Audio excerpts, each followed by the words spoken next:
This is your channel vision of physics bye DP Singh. हम देख रहे हैं एनसीईआरटी का सवाल के कड़ी में आज हम देखेंगे 2.35 से। तो in a Van de Graaff type generator a spherical metal cell is to be 15 into 10 to the power 6 volt electrode. The dielectric strength of the gas surrounded the electrode is 5 into 10 to the power 7 volt per meter. What is the minimum radius of the spherical cell required? You will learn from this exercise why one cannot build an electrostatic generator using a very small cell which require a small charge to acquire a high potential. तो चलिए, ये सवाल है जिसमें भी को दिया गया है 15 गुने 10 के पावर 6 वोल्ट और इलेक्ट्रिक फील्ड इसका दिया गया है आपका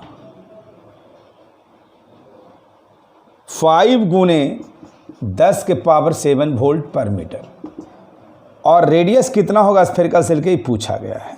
बहुत सिंपल सा सवाल है।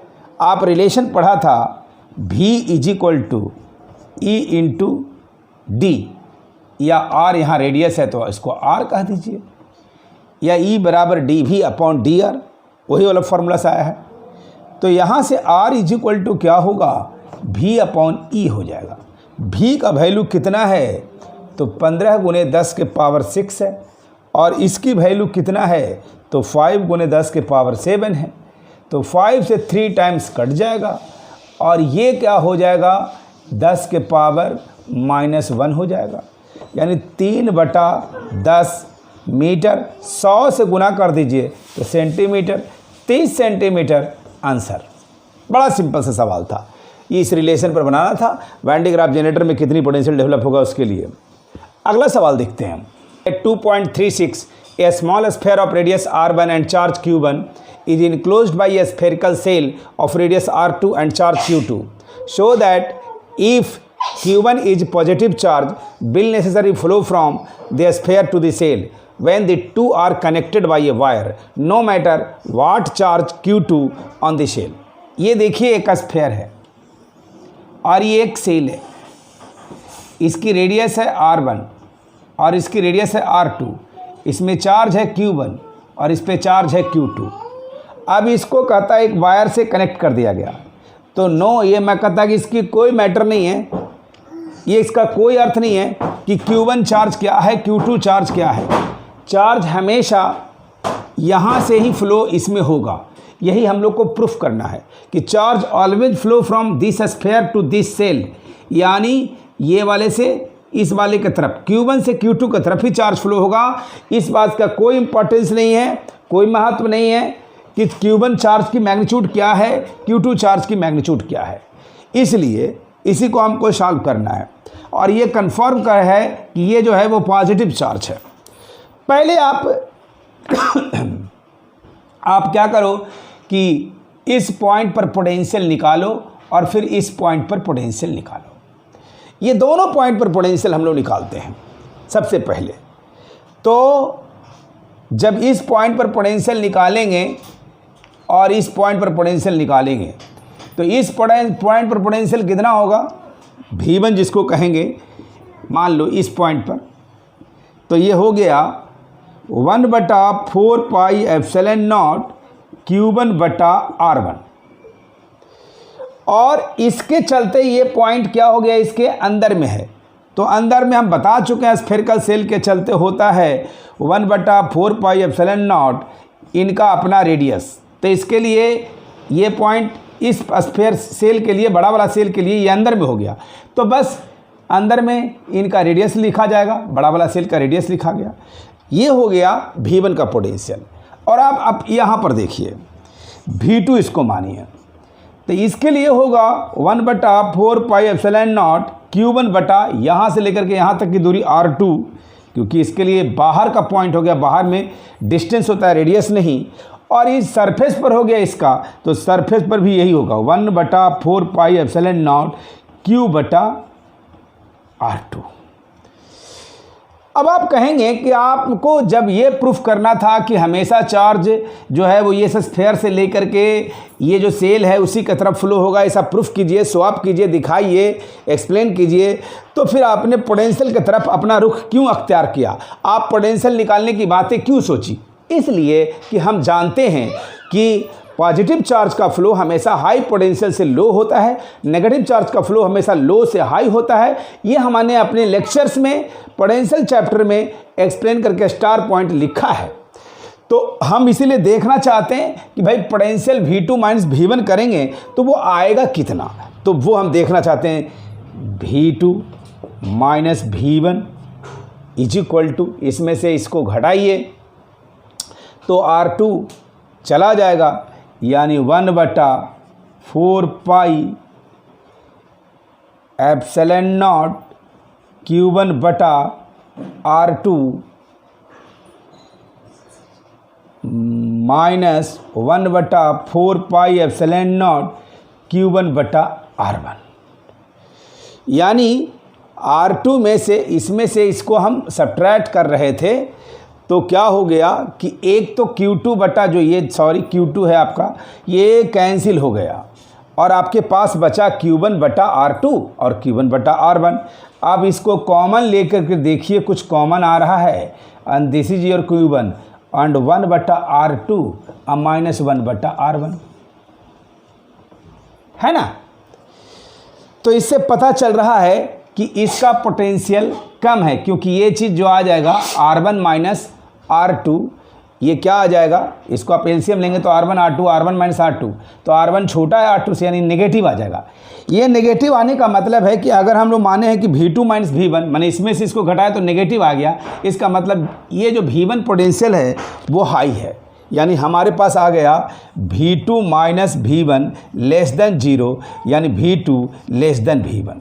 ये प्रूफ हुआ, यानी V2 जो है ये जिसका पोटेंशियल जो है वो इससे क्या हो गया, इसको हम V1 माने हैं और इसको V2 माने हैं, तो V2 का पोटेंशियल इससे लो हो गया। अब तब हम जानते हैं कि अगर पॉजिटिव चार्ज है तो पॉजिटिव चार्ज का फ्लो हमेशा हाई पोटेंशियल से लो पोटेंशियल की तरफ होता है, और V2 का पोटेंशियल लो हो गया। ये देखिए, इसकी पोटेंशियल लो हो गया, इसकी पोटेंशियल हाई हो गया, और ये चार्ज पॉजिटिव है, तो पॉजिटिव चार्ज का फ्लो किधर से किधर होगा, high to low.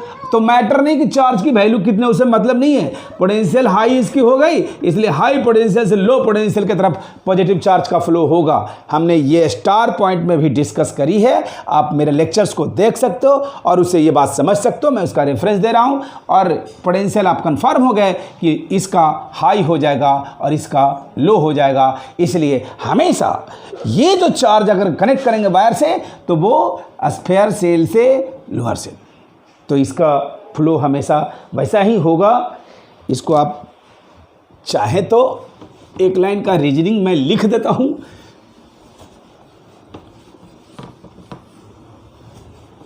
as we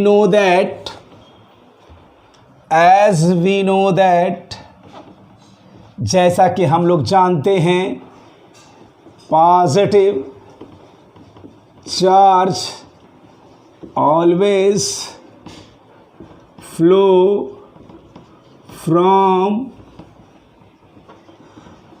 high potential to low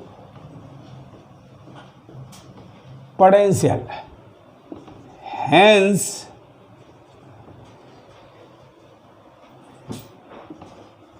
here V1 greater than V2, जैसा कि बताया, therefore charge always flow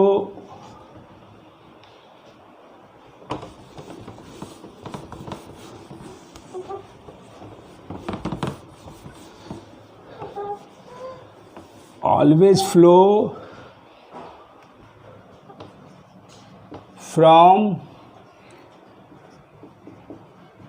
a sphere to sail। Okay, next question. हाँ, ये देखिए 2.37 में रीजनिंग भरा सवाल है, जिसमें सबसे पहला a, the top of atmosphere is at about 400 kilovolt with respect to the surface of the earth, corresponding to an electric field that decreases with altitude. Near the surface of the earth, the field is about 100 volt per meter. Why then we not get an electric shock as we step out our house into the open? Assume the house to be a steel case, so there is no field inside it.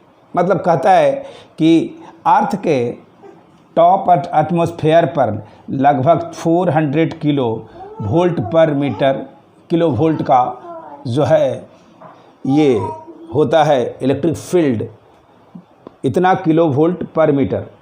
तो ये जो है surface पर है लगभग 100 kilo या 100 volt पर metre.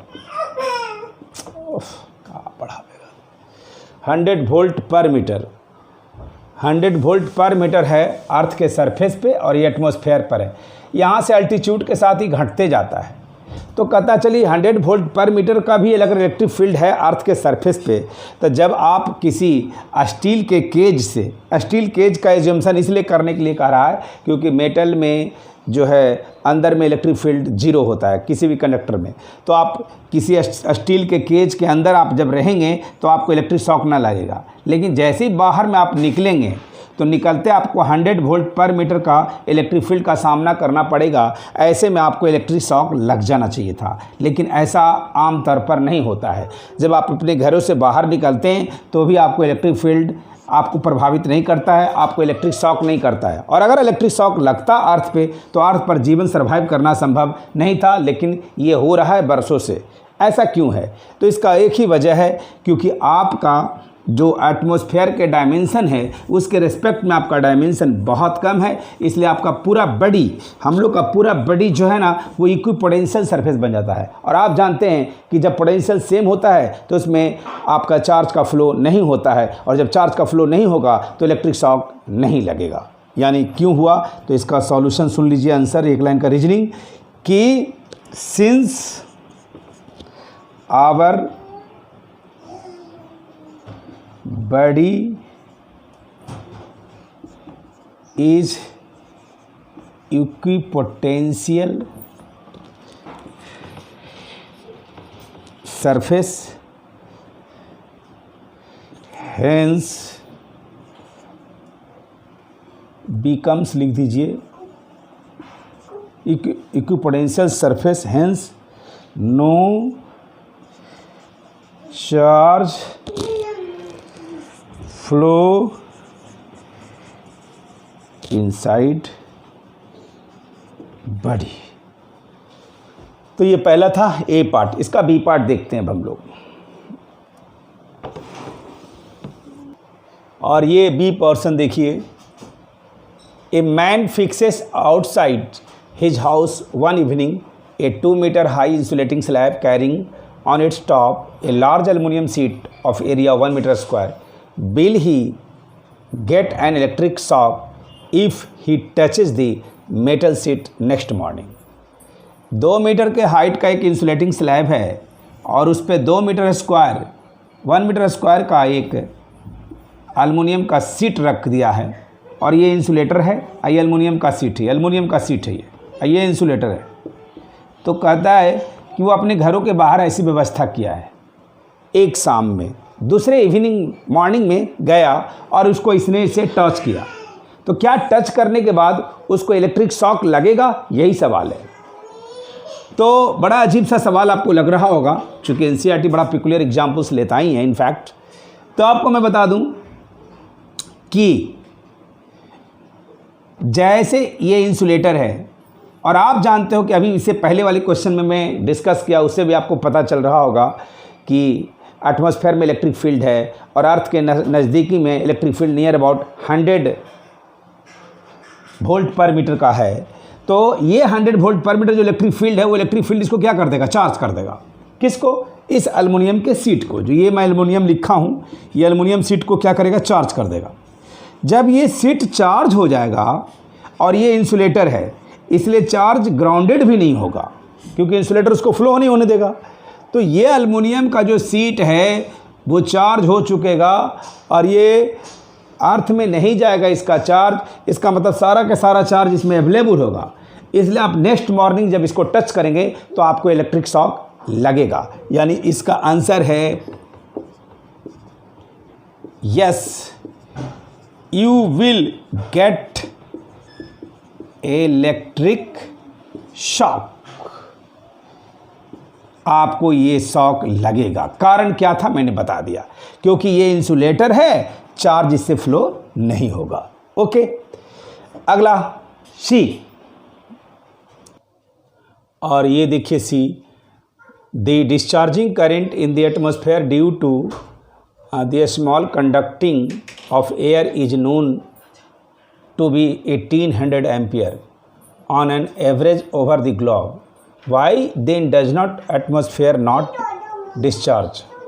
Why then does the atmosphere not discharge itself completely in due course and become electrical neutral? In other words, what keeps the atmosphere charged? मतलब ये कहना चाह रहा है कि यह एवरेज है जो पूरे ग्लोब में 1800 एम्पियर का करेंट, जो बहुत हाई करंट है नो डाउट, फ्लो कर रहा है। ऐसे में जो एटमॉस्फेयर है वो कम्प्लीटली न्यूट्रल क्यों नहीं हो जाता है? जब इतना एम्पियर करंट फ्लो हो रहा है, कितना दिनों से हो रहा होगा, तो एटमॉस्फेयर को न्यूट्रल हो जाना चाहिए था, उसमें कोई चार्ज नहीं होना चाहिए था, कोई फील्ड नहीं होना चाहिए था, लेकिन ऐसा नहीं होता है। क्यों? तो आप इसके सोर्स के बारे में सोचो कि एटमॉस्फेयर चार्ज कहाँ से हुआ? थंडरिंग के चलते।